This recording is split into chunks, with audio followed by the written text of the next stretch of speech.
What's up YouTube, this is Tubedigga. In this video I'm going to show you how powerful the Akai force is in terms of translating simple patterns that you've built in the matrix to the arranger, particularly when combined with some well-considered macro controls. Before I get into this video, I just want to thank all my current subscribers, anyone that's liked and shared my videos, anyone that follows and supports me on social media, and of course all my current patrons on Patreon.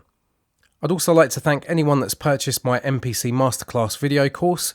If you're interested in one of those courses, please head over to either my website, which is tubedigga.com/MPC Masterclass, or you can also go to courses.tubedigga.com. If you'd like 20% off of the standard or premium version of the course, please enter the following discount code upon checkout. It's all caps MPC Masterclass 20.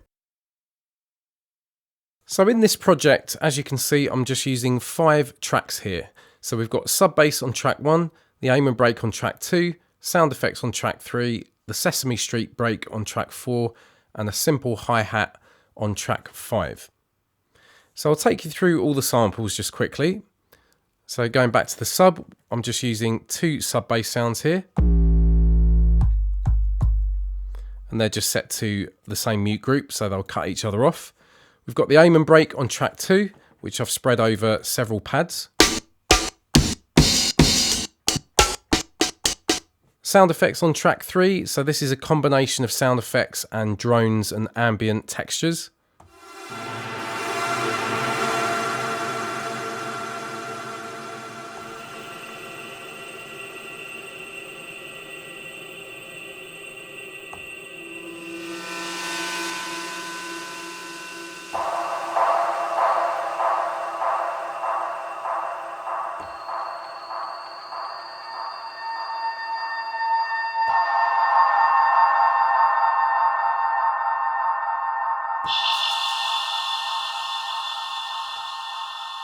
So just with these 8 samples, there's so much mileage that you can get out of this, particularly when these pads are set to note on.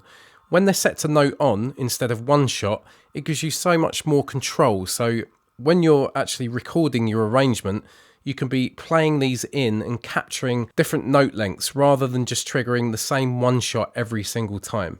Obviously, you can combine that with all your pad layers set to cycle or random mode. So it's all about being efficient and everything being set up in the background to actually play back in a more generative way. And then that way you get a lot more mileage out of a machine like this. Rather than programming every single pattern, you can just really expand your sounds just by using all the facilities that we've got in a drum program. So on track 4, we've got the Sesame Street break, and that's just chopped over 3 pads. And on track 5, I've just literally just got 1 hi-hat. So I'll just play you the patterns back for each of these tracks. So this is the sub bass. Here's the note data. So I actually use 16 levels because you can see these aren't all different notes in a key group program. So if you press note mode again, you go into 16 level mode, and obviously you can play your sample at different pitches. Go back to the matrix. So that's the sub. So this is the Amen.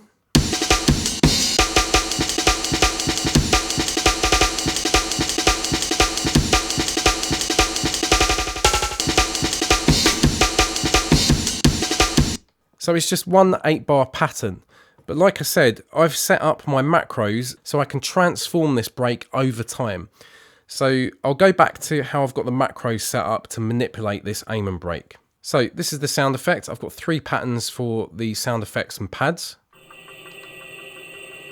So this is just the drone, obviously. This is the next pattern.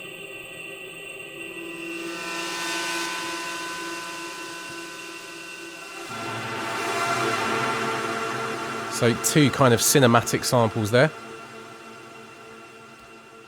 And the last one is some more drones and sound effects, I think. Yep, so this percussive sound.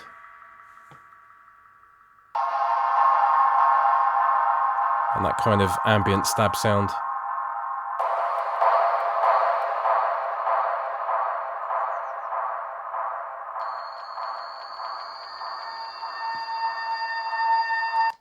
So just that in itself is 4 simple samples spread over 16 bars. And that's almost kind of like a melody, even though it's not like a hook. It just spreads out your sound effects over that chunk of time, and you can just drop that into the arranger to kind of flesh out your track in gaps where it feels maybe a bit empty. Let's go back to Matrix again, and we've got the Sesame Street break. Pretty simple stuff. And again, this is just a very simple 4-bar pattern that just loops, and this is used as an intro break, a breakdown break, and I also have it layered over the top of the Amen in sections of the full song, which I'll play you towards the end of this video. Incidentally, I have actually shown this on YouTube. I think it was a few videos back from this one being uploaded, but I didn't give any description. It was just literally showing you the track and letting you hear it. But this is kind of the track breakdown. Let's go back to the Matrix. And finally, we've just got these 2 simple hi-hat patterns.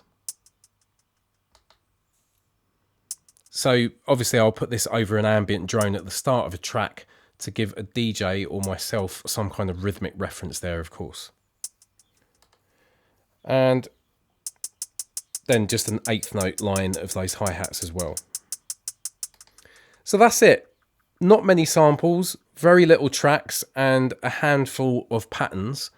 But then we've got these macro controls. So let me show you the Amen break. This is where most of the good stuff is coming within this track. So let's just go to the macros, and then I can show you how these are set up. So the air stutter is set to toggle. So as you can see, it's set to toggle here. So I've only just got to touch this knob, and it goes straight up to 100% mix amount. So it's going from the dry straight into the wet signal of the stutter. So that way you get the Amen break immediately going into that stuttered effect. I've also added the pitch modulation parameter for the stutter. So when the stutter's engaged, I can actually modulate the pitch also. So let me just show you that.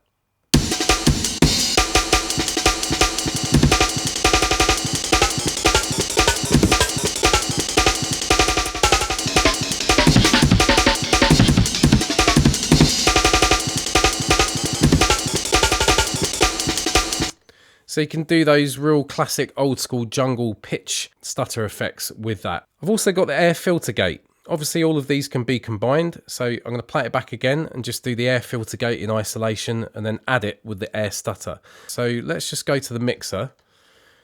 And all these effects are on the Amen track here. So we've got parametric EQ, then I've got a compressor, then I've got the stutter, and then I've got the filter gate. So the filter gate can be applied to the dry Amen break, or it can be applied to when it's stuttering as well. So I'll show you what I mean. So I'll play it dry first, then I'll engage the stutter, then I'll disengage it, then I'll engage the air filter gate, disengage it, and then I'll engage the air stutter with the air filter gate.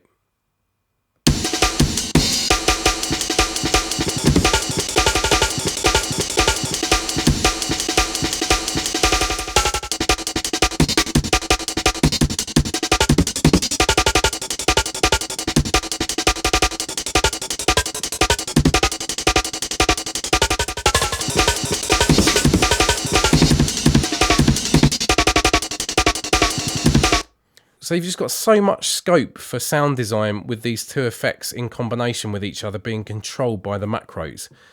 So I've also added the cutoff for the air filter gate. So when it's actually stuttering, we can filter it as well.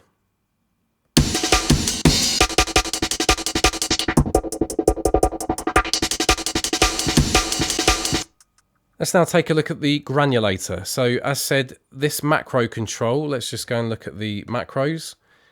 So you can see I've added the granulator mix. So when I touch that knob, literally just tap it on the top, it jumps up to 100% and then the freeze is engaged. So that allows me to do this.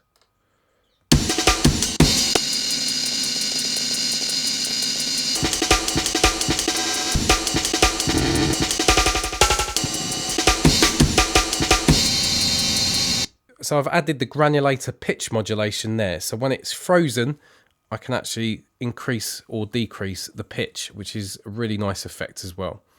And last of all, I've just got this cutoff, which I think, again, was for the filter on the submix. So if I go to I/O, you can see that the aim and brake is going to submix 1. And the reason for that is, if we go to the effects for the aim and brake, I'm using up all 4 slots. So if you have used up all 4 slots of your effects for a particular track, you can then route the entire track to a submix, and then you've got 4 more effects. So you've got a total of 8 effects. And in addition to that, obviously you've got 4 insert effects for each one of your pads. So let's just come back to the matrix. So that's the main thing that's happening with this track. It's mostly the macro controls that I've got for the aim and brake, because that's the main element of this track which carries it through from start to finish as soon as it drops in. As long as I can manipulate that in real time and record it into the arranger and then just drop in a few different variations of the pattern, I don't have to sit here and flesh out all these different patterns and have all different scenes. I mean, you can see I'm only using 1, 2, 3, 4 scenes. And even those scenes only have 1 or 2 patterns in them at the very most, or rather this one's got 4 patterns, but it's just so flexible from that point of view. And obviously once you're recording into the arranger, you can also record in notes in real time as well. So let's take a look at the arrangement. So this is my arrangement here. We need to press back to arrange for it actually to play back. So these are just the patterns from the matrix that have been recorded in. So if I zoom out, that's fully zoomed out actually, but if I scroll across, you can see that it's kind of following the same kind of visual display all the way through, where I've recorded those same patterns in, but there's slight changes as you go through in some of this note data here, where I've dropped in individual pads and I've maybe just triggered a couple of different patterns along the way. Anyway, I'm going to play this track back to play this video out. If you'd like private lessons with myself, please contact me at tubedigga@gmail.com for a lesson or lessons over Skype or Zoom. And of course, if you've got the MPC 1, MPC Live or MPC X, I've got my MPC Masterclass video course. All the links for everything that I've mentioned in this video are in the description. So I'll see you on the next one, guys. Big up yourselves. This is TD and I'm out.